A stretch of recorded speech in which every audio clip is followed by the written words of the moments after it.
Shalom friends, welcome to Daf Reactions, Nedarim 81. Rabbinic Nepo babies. Personal hygiene vows. A highly unfortunate fox-related metaphor that now will forever live in my mind, rent-free. Plus, the rather unexpected question of, does my laundry have rights? Yes, this daf covers all of those topics and has truly put my brain on the spin cycle. We get a baraita. If the residents of a city have a spring of water, they have first dibs on that water to drink it before anybody else can use it. If the locals need to do laundry with it, and so do other people, again, the local laundry actually has the TSA pre-check status to bypass everyone else's laundry. However, if the water is needed to save the lives of people who don't live there, then yeah, that's more important than having clean socks. At least that's what I thought. But Rabbi Yossi says, no. If it's a question of local laundry versus non-local lives, choose the laundry. What? Is he really saying that a hamper of dirty laundry is more important than a human life? Did his t-shirt suddenly gain sentience and force him to make the statement, or else they were going to turn all his jeans into cut-off shorts? You know, the ones with the pockets still hanging out?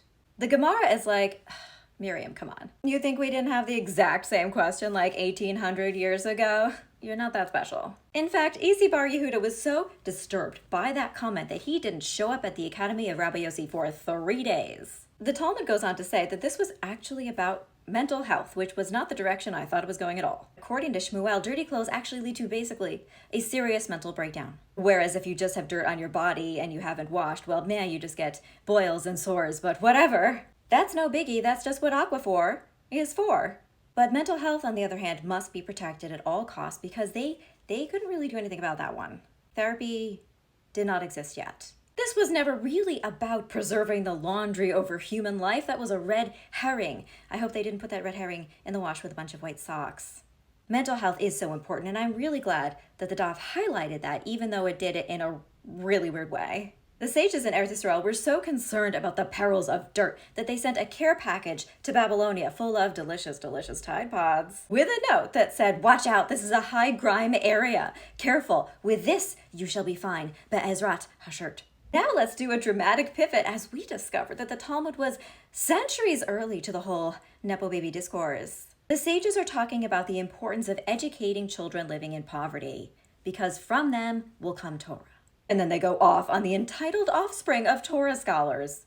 Rav Yosef said, this isn't the British monarchy. We don't inherit Torah by being born into it. Rav Sheshet said, yeah, they're real smug about this. Mar Zutra said, yeah, they think they're better than everybody else, so they tweet inflammatory things about other members of the Jewish community. Rav Ashi said, and they call people donkeys. Now we pivot to the question of, can a man nullify a vow his wife has made if somehow that vow makes her gross to him? Like if she vows to stop shaving her legs or putting on eyeshadow or showering every day, maybe this will lead to a rift between them. Rav Huna says, get real. A fox will be fine hanging out in his familiar dirt lair, and a husband won't avoid his wife's lair even if she hasn't bathed.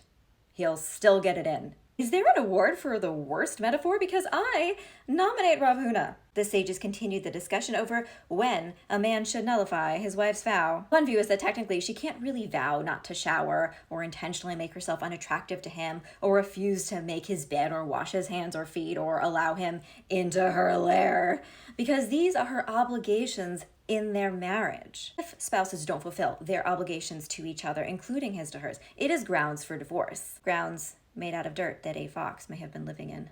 My feeling is, firstly, if a man doesn't exfoliate or know the first thing about the importance of double cleansing, kol v'chomer, he shouldn't have jurisdiction over how often a woman shaves her legs or showers. Look, she might have many reasons for reducing her showering. Maybe it's environmental reasons. Maybe she's committed to saving water so people outside the city don't have to battle it out over the laundry.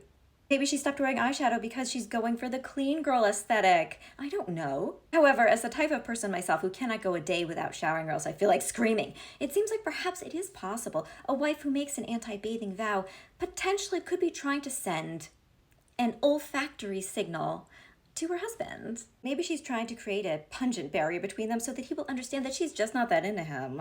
Then they can end the marriage, go their separate ways, she can shower again, and he can try to locate a different layer. Ugh.